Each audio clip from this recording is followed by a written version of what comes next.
All right, everyone. I'd now like to introduce our next speaker and our final speaker for today's session, Parvathy Iyer, who is the Senior Director of Infrastructure Ratings at S&P Global Ratings. Based in Melbourne, Parvathy is the lead analyst for the team covering infrastructure credits in Australia and New Zealand. Her presentation for today is titled Hydrogen is Future Reality, Not Just Hot Air.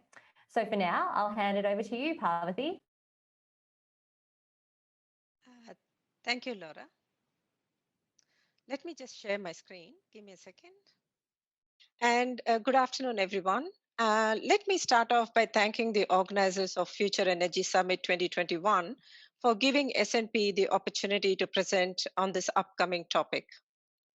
For those of you who are less familiar with S&P, just very briefly, we are a rating agency and we assess companies on their ability to repay the debt on a timely basis.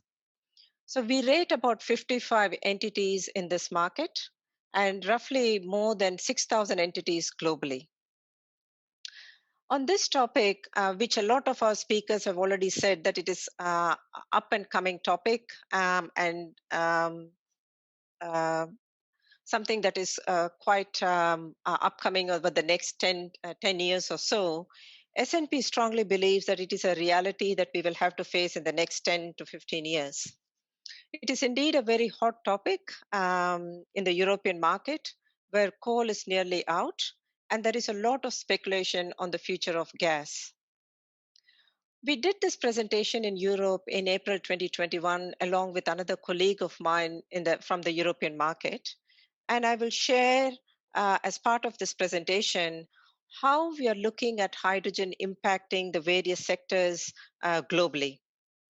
The presentation is somewhat global, but I will be drawing some attention to certain specific sectors in the Australian market. So I'm on slide 2 here, where I've just listed some of the key takeaways which I've brought up front as a summary of what I'm planning to talk in the rest of my slides. A lot of presenters before me, including Rupert from CSIRO and Patrick, have already talked about the cost issue of hydrogen over the next 5 and 10 years. And we believe that cost is an important hurdle, depending, and it might dictate the time frame over which hydrogen could become economical and whether it can become competitive to natural gas. And this will depend on a number of things, such as the policies, the production cost, as well as the availability of renewables. We have also identified certain sectors which could benefit at the earliest. And these, in our opinion, include oil refinery, chemicals, and possibly fertilizers. And this is because these sectors already have some established logistics capability along the hydrogen chain, and we believe that they will be able to leverage on that. The third point is important in terms of net zero commitments and what does different governments set in terms of what the commitments are. Because if we really believe that it is a full decarbonization, then some of the hard to abate sectors such as steel, it can be very expensive to shift to hydrogen, and we believe that they might see a slow transition by adopting process improvements in the interim. Some speakers have identified transport, power sector as some of the early adopters of hydrogen, subject to scale and cost, and we believe that is the case. In the case of power sector, we also believe that policies that seek to decarbonize the power grid further, that will have a significant impact on the uptake of hydrogen and the economics of hydrogen within the power sector. And I will cover this in the next slides. It was very interesting to hear about how the Australian appliances are already tested for 13% of hydrogen use. That was actually news to me. But just thinking about, what is happening in the European market, they believe that while hydrogen could be used for heating purposes and other things, but they still feel that there could be a little level of complexity, as well as the need to adapt all the end appliances and having access to huge low cost hydrogen could be a hurdle for heating and appliances use in the market. I won't dwell a lot on this slide because a lot of speakers have talked about the cost of hydrogen and when the cost could come at par with gray hydrogen or blue hydrogen. They've also touched on what will be the cost of hydrogen that could bring it at par with natural gas. But suffice to say that SNP doesn't disagree with any of the prior speakers on this forum. We believe the chart here shows that even by 2030, green hydrogen may not be fully competitive with blue and gray hydrogen. But for certain sectors, even at this cost, depending upon the size of hydrogen use, if they believe that that is economical, those were the sectors that could potentially transition to hydrogen use at the earliest. So I'll go to the next slide. And here, what we have taken a view is in the next 3 or 4 slides, we have segregated the time over the 5 year period. So the first slide is talking about 2020 to 2025, and then we talk about 25 to 30, and then we talk about the next decade, which is 2030 to 2040. So the way we have identified this is to project which are the sectors which are likely to see a high impact of hydrogen usage or where hydrogen could become and could start to see a meaningful impact on that particular sector. And the column credit sector actually tries to identify what is it that the entities in this sector would have to do. And perhaps we are thinking it from our credit rating point of view, because the way we look at sectors is we would like to see how different sectors transition over a period of time. And to manage the transition, what is the level of investments these sectors will have to undertake to position themselves to utilize hydrogen over the longer run? So, say if a particular sector has to invest a lot of capital into the business to adapt to the change, then that could have a slightly negative impact in the near term, but that will help them position themselves over the longer term for the transition to use of hydrogen. So, just if I could go through a couple of sectors there on this slide, the oil and gas refineries sector, uh, there is a huge demand for low sulfur products, and we believe that could drive the demand for hydrogen in this sector. In Europe, a lot of oil and gas majors are already trying to invest in green hydrogen projects at refineries. And they're also looking at expanding into renewables for the same reason that they would like to produce hydrogen on site if possible and try to use it to reduce the demand on sulfur products.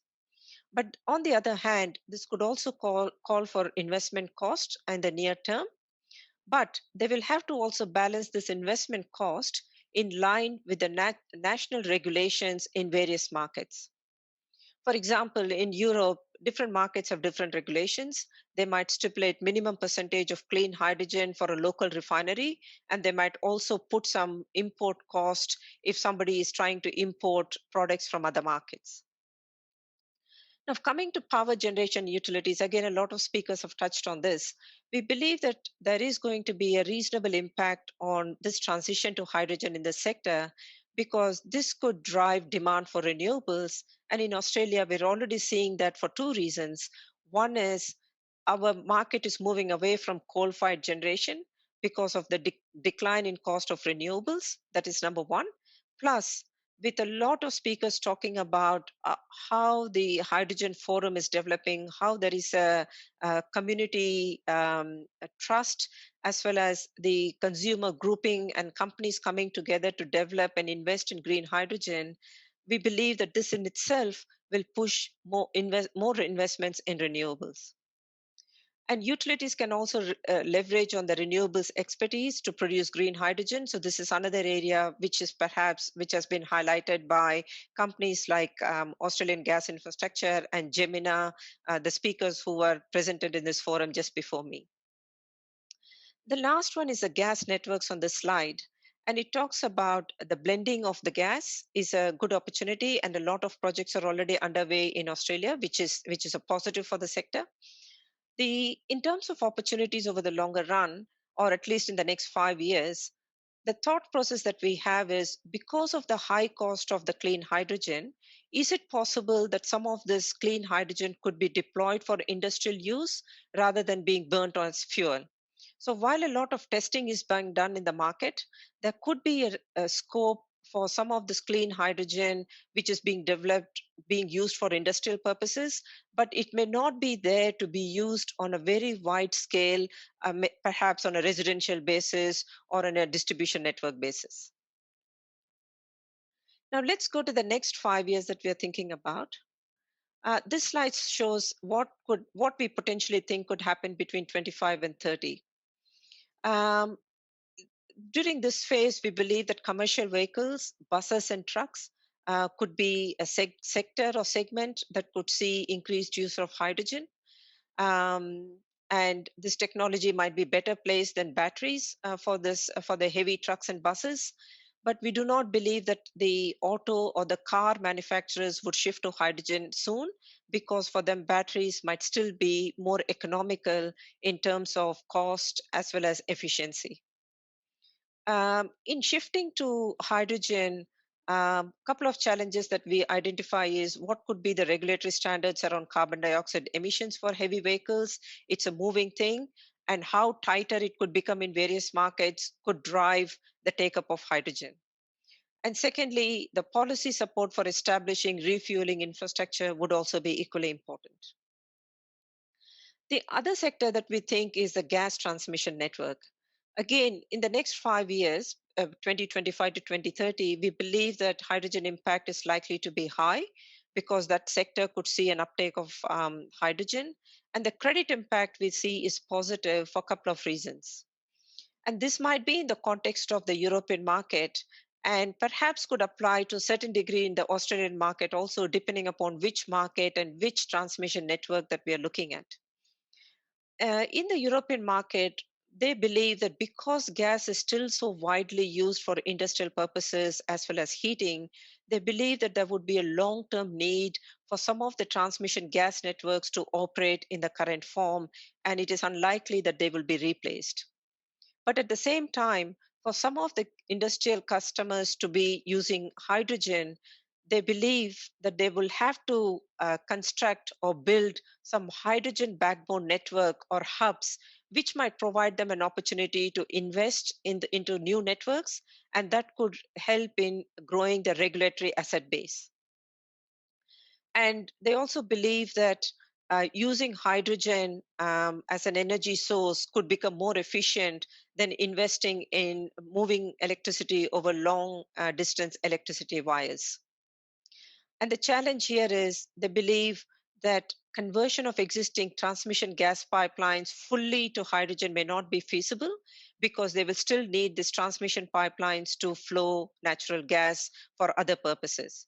And we believe, and as I said, in the Australian context, it could be looked on a pipeline to pipeline basis, and there could be a good argument why we might have opportunities to invest in some of the hydrogen networks to support some of the industrial hubs. This slide is talking about 2030 to 2040. And here again, I would like to pick the difference here is the gas fired and the baseload power generation. In the first 5 years, we identified that hydrogen would have an impact because of investment in renewables. But if we fast forward 10 years on, maybe 2030, 2035, um, we think that hydrogen might gradually replace gas-fired generation by providing long-term storage and firm capacity. But this will obviously be linked to the policy landscape. And what is it that the governments and the industry want to do from a policy perspective? Technologically speaking, we think that converting existing gas turbines to co-fire with hydrogen is not very challenging, and that can be done. And some of the companies, such as Enel, which is an integrated utility in Italy, they're already trying to test by converting some of their gas-fired plants to run on hydrogen. Now, gas distribution network is the next sector. We have identified that the impact of hydrogen is low, but the credit impact is also neutral.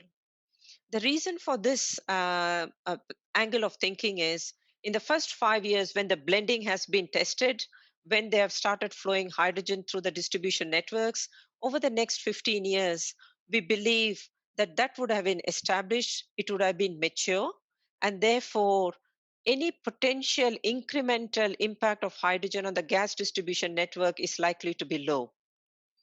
But at the same time, one of the challenges that we see for the gas distribution network is, could there be a risk of stranded asset only because the whole network is not converted to hydrogen? And this again is not our conclusive thinking. What we are saying is could there be a risk if the entire network is not converted to be compatible with hydrogen, or if all segments of the networks do not have access to hydrogen? And this is something that we will look out for as things develop in this space.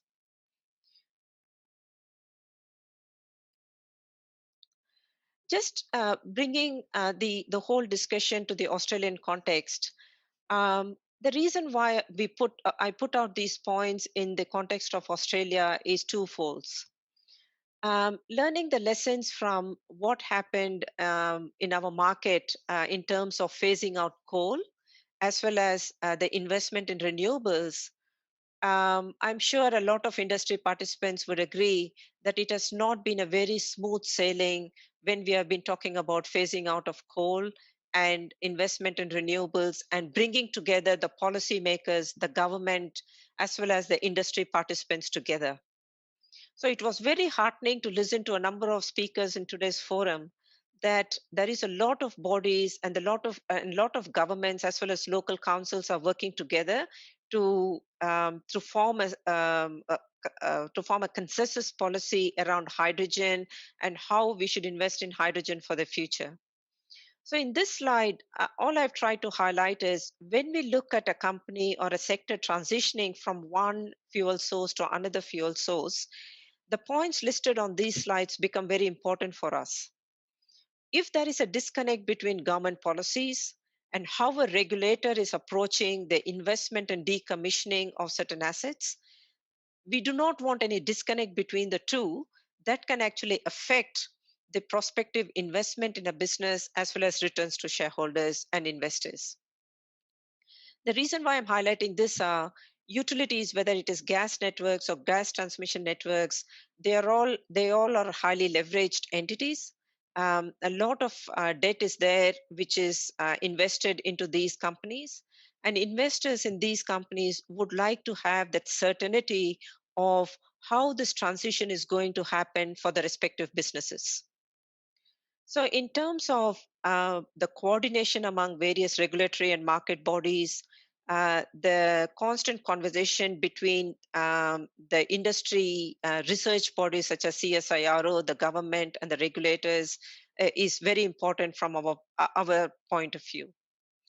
And a clear time frame for transition and mechanism would also help us.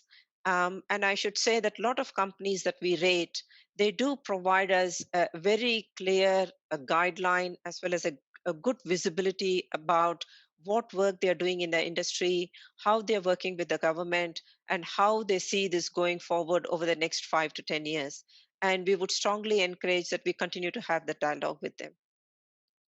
And a lot of participants have also touched on the storage options.